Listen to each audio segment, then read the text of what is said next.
Before fleeing to Norway, Mohammed Mustafa was one of a handful of Iranian defense lawyers who continued to work against the death penalty in the face of adversity. Over the last year, the restrictions imposed by the Iranian authorities targeting young people, women and human rights activists made it impossible for him to continue working. نقض حقوق بشر در سال گذشته در زمانی که آقای لاریجانی ریاست قوه قضاییه رو به عهده گرفت بسیار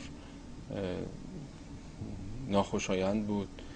خیلی ها بیگناه به زندان رفتن، اسیر شدن، به گروگان گرفته شدن، مورد شکنجه قرار گرفتن، دادرسی‌های ناعادلانه‌ای داشتن، حکم‌های سنگینی گرفتن که مستحق اونها نبودن.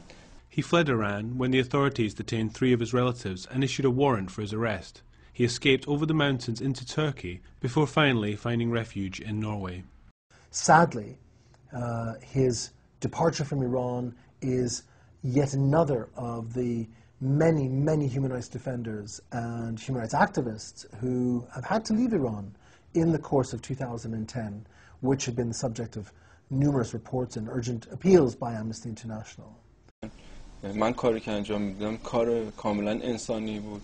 اصلا وارد حوزه سیاسی نمی شدم و هدفم این بود که یک نفر از مرگ نجات پیدا بکنه و غیر از کسانی که در سن زیر 18 سال بودن خوشبختانه حدود 50 نفر رو تونستم از مجازات اعدام و قصاص و سنگسار نجات بدم در چند ساله گذشته.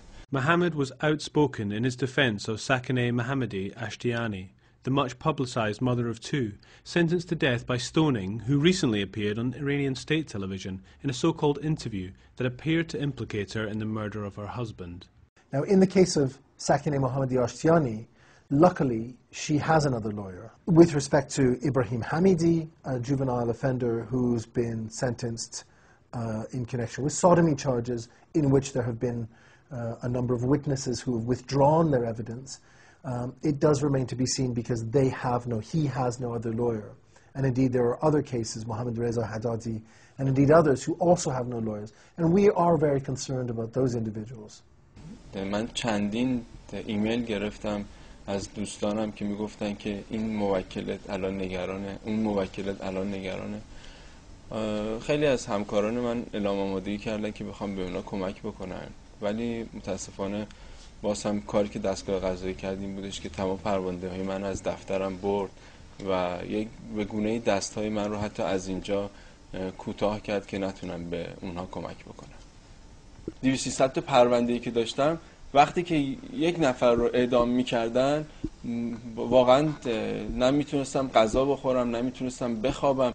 Amnesty International has worked with Mohammed Mustafa for a number of years on some of the cases that he has been working on.